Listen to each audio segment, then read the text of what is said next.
Oi, tudo bem? Bom dia, boa tarde, boa noite a todo mundo que está aí ouvindo. Eu sou o professor Danilo Bragança. Conforme combinado, eu tinha deixado aí já um anúncio no site da livraria, no perfil da livraria também no Instagram, Livraria São Francisco, para essa breve aula, tá? Eu sou daqueles que trabalham com EAD e acreditam que não, as aulas em EAD não devem ser muito longas, porque elas não conseguem manter a atenção do aluno por muito tempo. Sobretudo em temas assim que não são tão fundamentais ou são importantes, mas não são tão discutidos, precisam de um pouco da atenção de quem está assistindo, que é exatamente essa parte aqui da teoria literária e da pesquisa acadêmica, né? Eu basicamente trabalho com essa coisa da metodologia há alguns anos, a metodologia de pesquisa especificamente para a área de relações internacionais, mas inevitavelmente fui me aprofundando em outras áreas, até porque me interessa o fazer escrito, né? A ideia do escrever para mim é muito importante. Escrevo inclusive para não ficar muito doido, porque, como sabemos todos, são tempos difíceis e ah, a gente tem aí alguns problemas e algumas questões para tratar internamente e que às vezes a própria escrita auxilia, nos ajuda a isso, tá? Eu tenho aqui então esse parágrafo, né, que é como se fosse um grande parágrafo também, porque eu vou te mostrar que esse vídeo aqui também é um parágrafo. É um parágrafo mais longo, que vai ter um desenvolvimento, mas é basicamente um parágrafo. A gente está discutindo aqui a função do parágrafo enquanto unidade básica de toda e qualquer escrita, né? Ah, lembramos que existem várias outras formas de escrita. A poesia, por exemplo, não trabalha necessariamente com parágrafo, mas com outras formas. E ali tem uma outra teoria que a gente não vai entrar. Mas a gente está aqui concentrado basicamente na escrita do tipo literária, né? Provavelmente a prosa, o conto e etc. de alguma maneira podem se encampar aqui. E puxando mais sardinha para nossa área, o parágrafo na pesquisa científica acadêmica, né? Por que voltar ao parágrafo, né? Por que destacar isso que a gente separou para destacar hoje, que é a função do parágrafo? Porque de fato o parágrafo não é reconhecido como essa unidade básica de uma tese, de uma dissertação, de um TCC, de um artigo, né? A gente tem muito pouco afinco com a distribuição e organização dos parágrafos, enquanto no geral a gente precisava entender melhor a unidade parágrafo em si para que a gente pudesse criar um encadeamento razoável dentro do texto e que esse encadeamento, portanto, fosse razoável, pudesse mostrar a ideia que você está querendo demonstrar, tá? Tudo isso está em alguns livros aqui da biblioteca pessoal e alguns também do catálogo da livraria. Esse aqui eu já apresentei para vocês antes. Esse aqui é o trabalho intelectual do Jean Guiton, tá? São alguns capítulos muito interessantes e eu, na verdade, estou aqui baseado no capítulo 5, que ele chama literalmente de A Ordenação das Nossas Ideias, tá? Esse é um livro disponível na livraria, esse é um livro de facílimo acesso, de compreensão fácil e de dicas muito interessantes, que algumas inclusive eu vou reproduzir partes do texto aqui colocadas e vou reproduzir também alguns exercícios que o Guiton coloca aqui, tá? Nisso que ele chama, e que talvez tenha uma tradição maior um pouco, que é a doutrina do parágrafo, né? De haver já uma doutrina do parágrafo significa na prática que existe um conjunto de técnicas e de práticas que dão conta de uma boa forma de produzir um parágrafo, ainda que isto possa ser ensinado nos princípios básicos da nossa escolaridade, que a gente possa ir nos afastando de alguma maneira disso enquanto vamos evoluindo na escrita, né? Porque há outros meios desse ofício funcionar, né? Há outros papéis, há outras maneiras de fazer com que essa escrita aconteça, e a gente pode ser artesanal, por exemplo, muitíssimo artesanal, detalhista, minimalista na palavra, né? Que é o átomo de todo esse texto, mas a gente pode pensar numa estrutura mais complexa e tal, de palavras já organizadas dentro de uma doutrina do parágrafo, que é isso que o próprio Guiton coloca aqui, tá? O texto é muito bom, dá muitas dicas, eu ainda vou trazer algumas coisas desse texto aqui em vídeo para todo mundo, tá? O texto fala também de boas informações sobre a procrastinação e outros elementos que são fundamentais para a gente, sobretudo em época de quarentena. Vou deixar marcado aqui que a gente vai voltar nele daqui a pouco. O segundo dos livros que estão aqui de recomendação, esse aqui não é um livro necessariamente fácil de achar, mas é um livro fundamental, sobretudo para aqueles que estão mais preocupados com a escrita de maneira mais poética, que é o Obra Aberta do Humberto Eco. É um livro, veja que o livro não está exatamente em excelente estado, mas é um livro fundamental. E aqui nesse livro,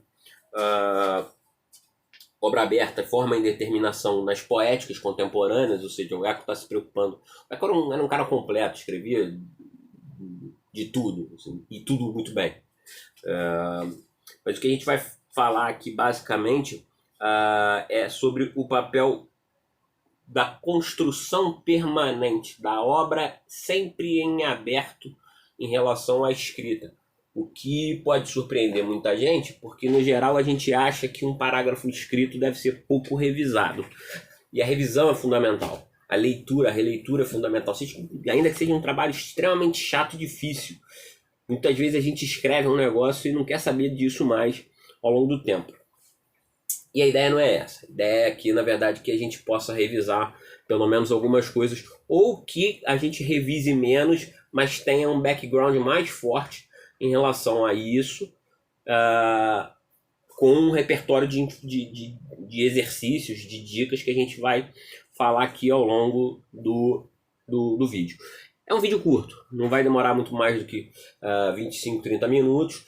A gente já está bem até adiantado em relação ao tema, já está colocado o tema aqui, e a gente vai começar a entrar então nesses aspectos da doutrina do parágrafo.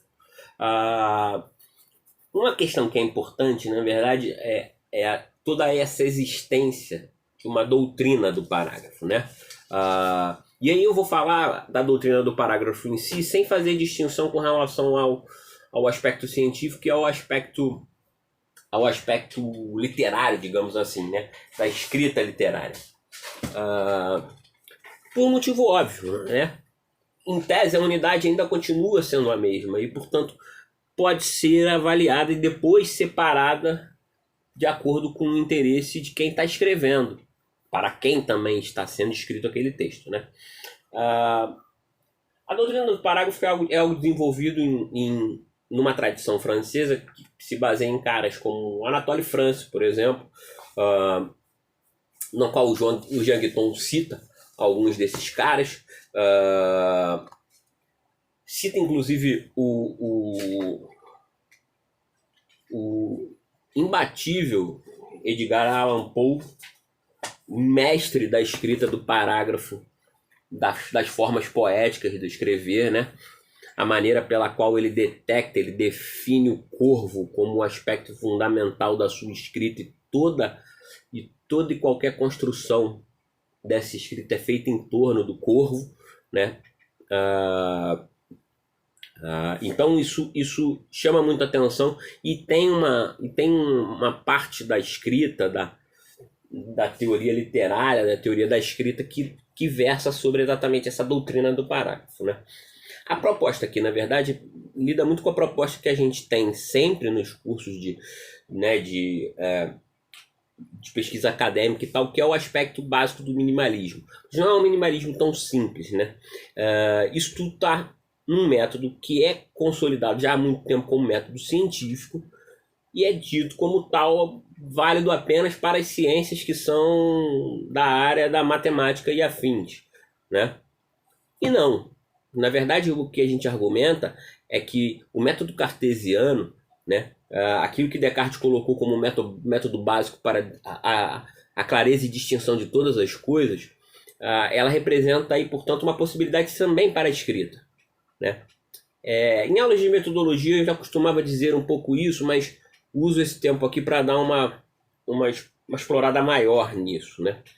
A ideia do método cartesiano, que está no discurso do método, nas próprias meditações metafísicas, parte do princípio básico de que não devemos tomar nada como verdade absoluta, aquilo que ele chama de dúvida hiperbólica. Passada essa parte, que vai dar inclusive no Cógito, entre outras coisas, o próprio Descartes propõe um método, que é um método basicamente ensinado nas escolas e afins em relação ao produzir conhecimento, ao resolver questões, né? Essa é uma dica para aluno de concurso, aluno de mestrado, que tem que fazer prova, que acha que o processo da memorização é um processo mais eficaz e eficiente do que o processo do aprendizado de resolução de questões complexas, né?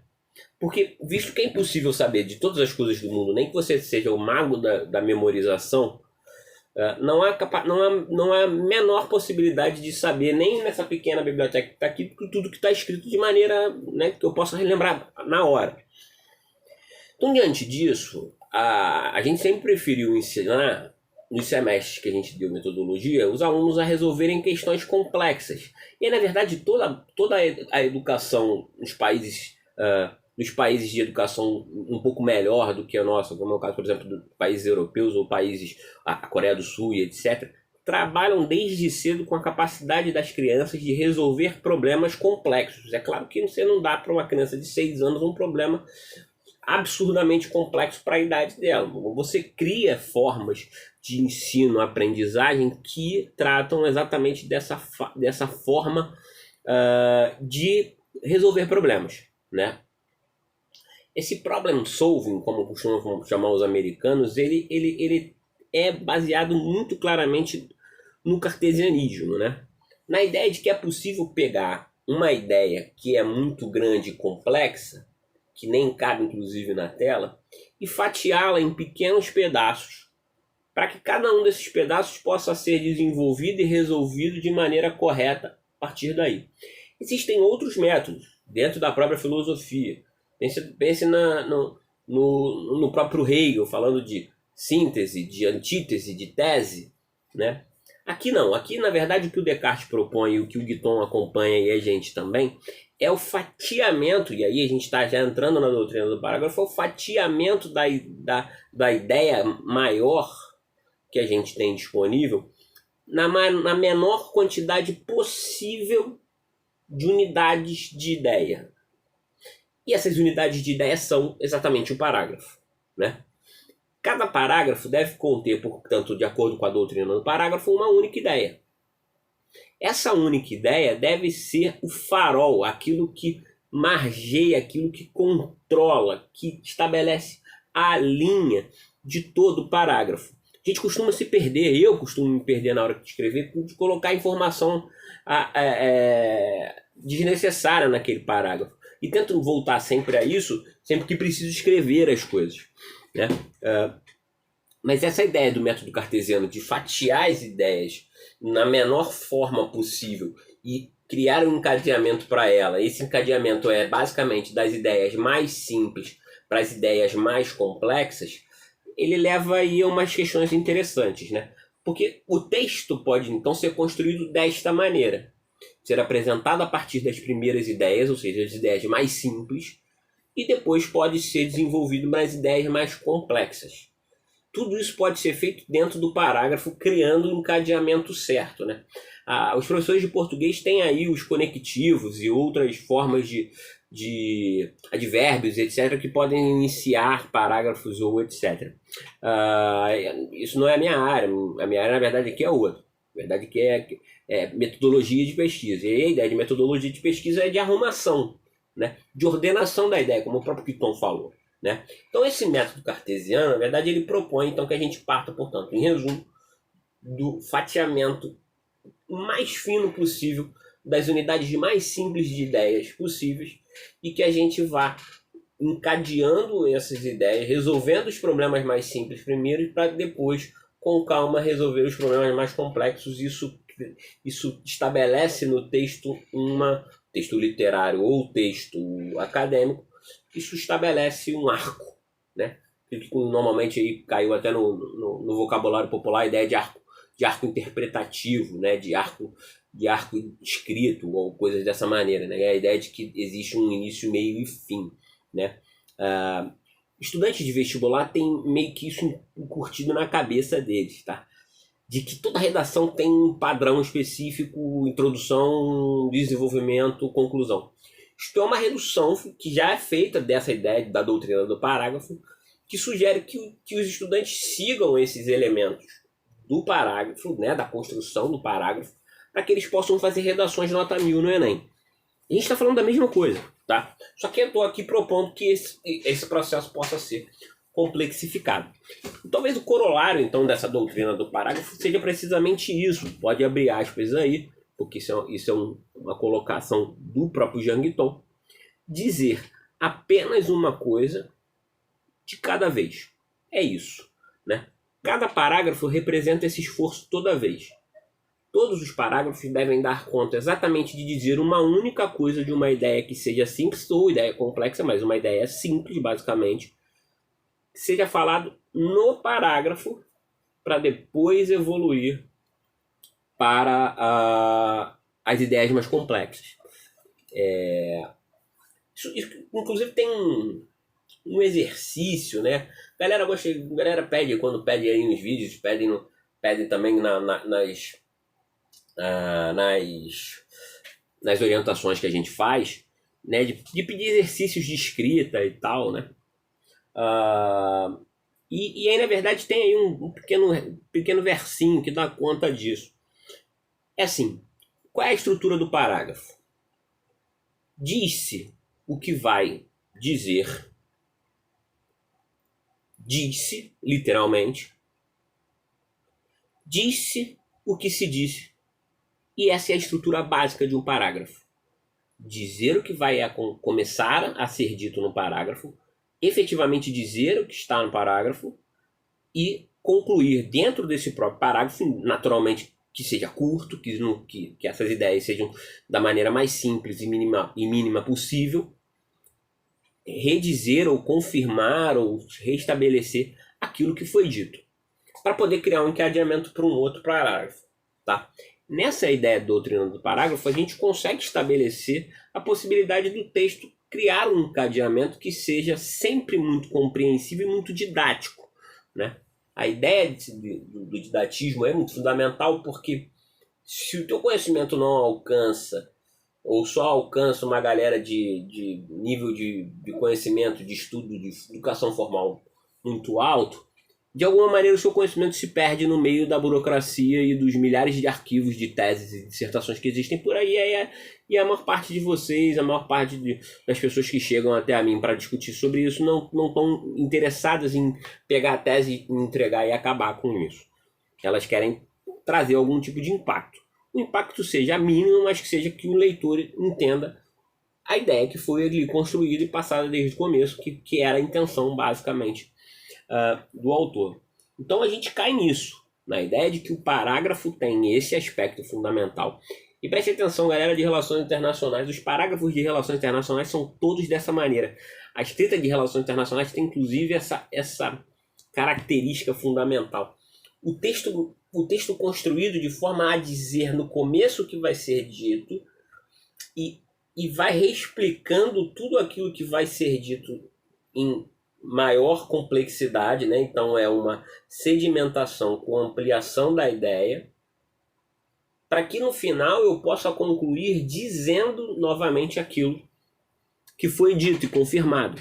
E ali no grande miolo do texto você tem os dados, pode inserir a metodologia e outros aspectos do texto que são fundamentais.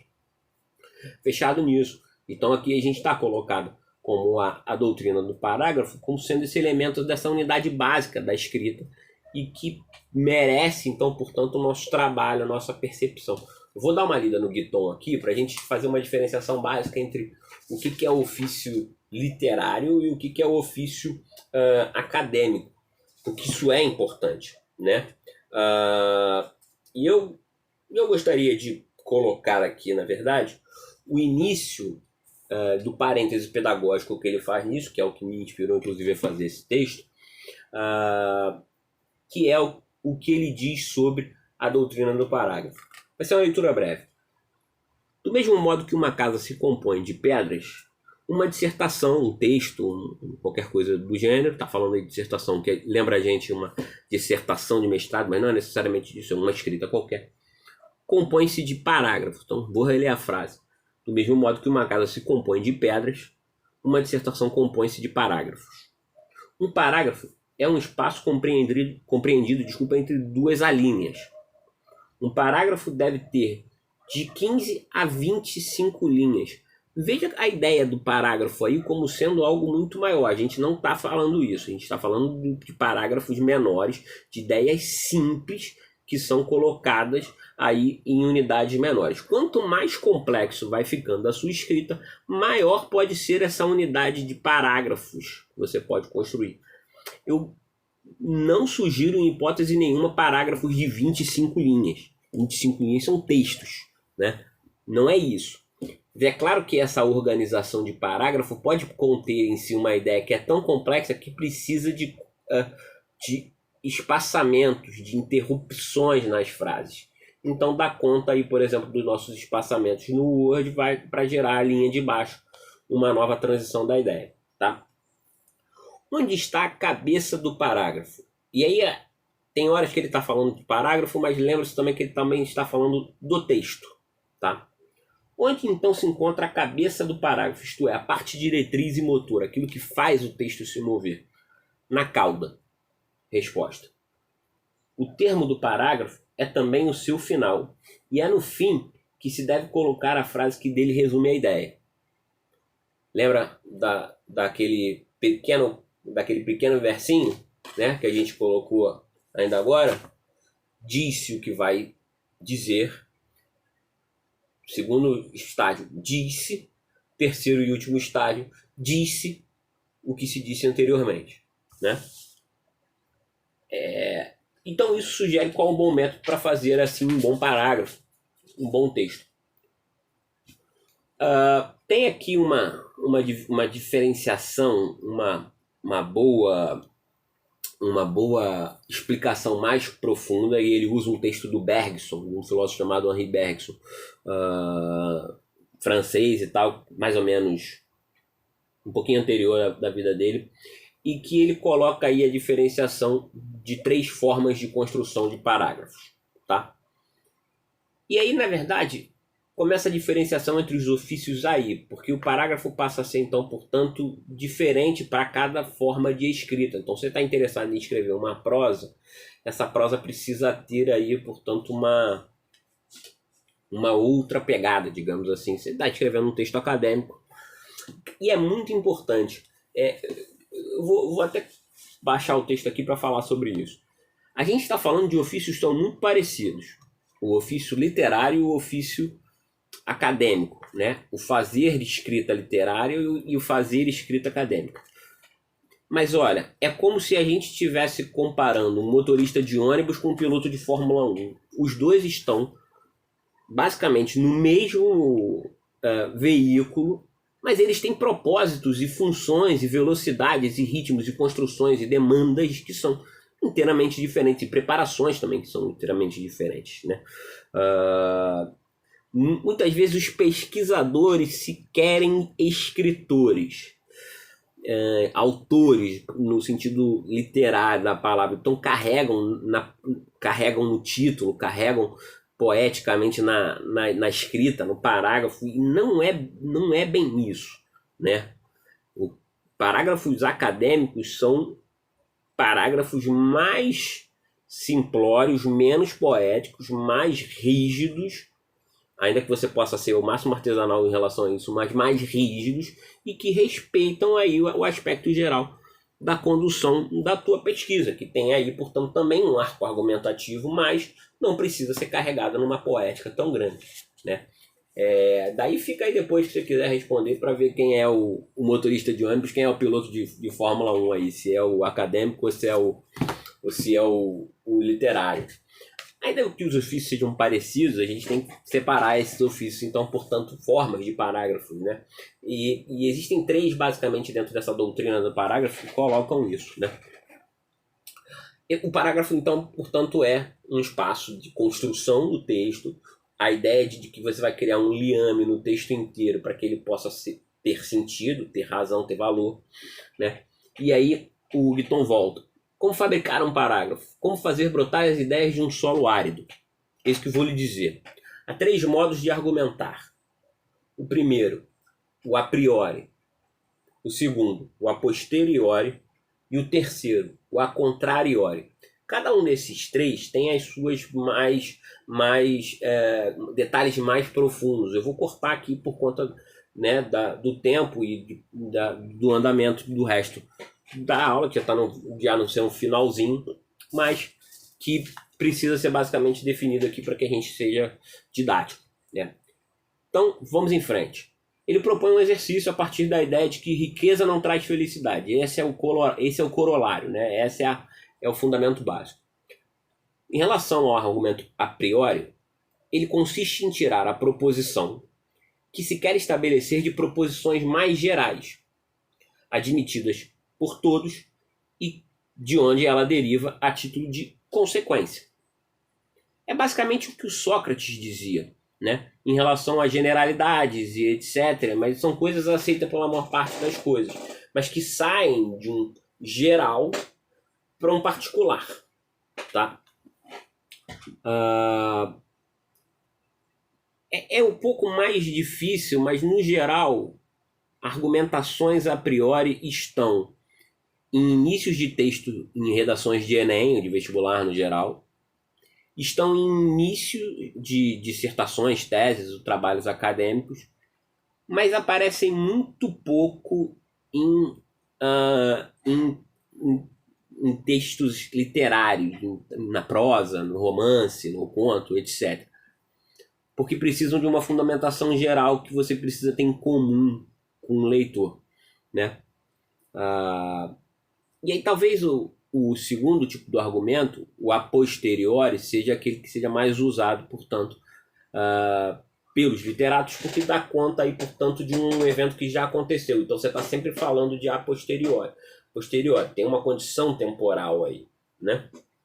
A argumentação a posteriori, diz o Guiton, consiste em tomar exemplos, fatos concretos e experimentados, fragmentos da realidade, experiências e anedotas.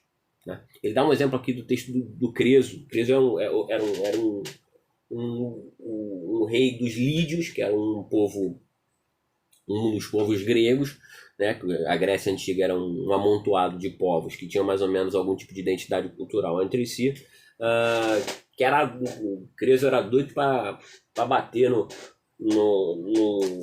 Ciro, né, o imperador do Império Persa, e foi por ele aprisionado e derrotado. A história conta isso, né? Então, esse exemplo do Creso dá conta de uma tentativa de construção textual usando esse aspecto a posteriori. É muito importante que no parágrafo do tipo a posteriori você não se exacerbe, não utilize muitos argumentos, mas a qualidade deles é o que importa. Então, se o parágrafo é construído em torno dessa qualidade, não da quantidade de exemplos, talvez ele tenha mais efeito do que se você botar 50, 100 exemplos de uma mesma coisa dentro de um parágrafo, se é que isso é possível, né? A qualidade de um exemplo garante muito ao leitor a segurança de que você está fazendo aquilo que você escreveu tem relevância, está baseado no real, baseado em evidências científicas. Um exemplo basta, né? E isso é importante, é a qualidade desse exemplo. Acho que é importante pensar nas analogias, pensar no geral como a gente a gente nota, diz, olha, os grandes espíritos, volta aqui no texto, os grandes espíritos operam pela qualidade de aprofundamento. Escolhem, entre todos os exemplos possíveis, um exemplo significativo e o sondam até o final. Essa analogia, então, ela tem que ser testada mesmo, para saber se ela serve ou não. Né? Contudo, depois de ter analisado um fato típico, é conveniente mostrar que se conhecem muitos outros que lhe são conformes, que são parecidos. Chama-se essa figura retórica de alusão. Falando por alusão, economiza-se a nossa ciência, mostra-se a nossa inteligência e abre novas perspectivas. Enfim, diz o Guiton, isso é maravilhoso. Toda alusão agrada o leitor, porque gera um insight para que ele possa buscar os próprios exemplos. Daí você garante um tipo de autonomia para o leitor que é importante. Por fim, e a gente já começa a concluir aqui as principais formas aí do parágrafo literário e do parágrafo acadêmico. Lembrar que o parágrafo a posteriori está basicamente nas prosas, nos romances, nos contos, mas também já está em fases mais complexas das dissertações, das teses e portanto, desenvolvem-se a partir mais do meio do texto, nas partes mais de conclusão, do que das partes de introdução, né? A gente costuma dizer basicamente que o aluno tem alguma liberdade para falar coisas da sua opinião nas partes finais do texto, nas conclusões do texto. Isso vale, isso é importante sim, mas é importante entender que um exemplo fundamental, uma alusão bem feita, tem um impacto geral no texto como um todo, né? A alusão, sendo esse um elemento retórico, passa a ser, portanto, também um elemento largamente usado na prosa, no conto, no romance, enfim. Tá? Por fim, a última forma de argumentação, colocada aqui pelo Guiton, é o a contrariori, ou seja, a oposição. A contrariori, a argumentação a contrariori, diz Guiton, consiste em introduzir uma objeção. Você coloca já uma dúvida no próprio, um questionamento, uma objeção, portanto, dentro do próprio parágrafo, em desenvolvê-la com ânimo e discernir em seguida. Veja o que é interessante. Primeiro ponto da argumentação a contrariori. A parte da verdade que ela contém é uma parte de verdade menos aparente ou secundária, né? Ou seja, você coloca aquilo quase como uma casca de banana para o leitor. Você coloca ali alguma coisa e espera que o leitor tenha discernimento para dizer assim, pô, peraí, isso não está correto, né? Ou você já embute de fato no parágrafo a ideia não de um erro aparente, mas de um erro fundamentado, né? Você coloca esse erro fundamentado como sendo, por exemplo, um pensamento do senso comum que você transpõe para o teu texto e a partir desse parágrafo você começa a construir, ou melhor, como está na moda hoje, desconstruir aquele argumento, né? A ideia de desconstrução, que é algo muito importante para estudos pós-coloniais, feministas, etc., que trabalham, a galera que trabalha com discurso, etc. A ideia do a contrariori é sempre partir de ideias que são tidas como verdadeiras ou aparentemente verdadeiras ou aparentemente falsas e começar a destrinchá-las, a fatiá-las de forma da mais simples para mais extensa, para mais complexa, a desfazer aquela ideia, né? A argumentação a contrariori é, portanto, ao mesmo tempo, a mais cativante para o leitor e a mais fecunda para o autor, né? Ela põe em jogo a finura do espírito e ajuda a traçar a linha delicada que separa o que nos parece justo e o que nos parece falso, tá? Então, a gente define isso muito com clareza e deixa claro para o leitor desde o começo. E para a gente mesmo que está escrevendo do que se trata, né?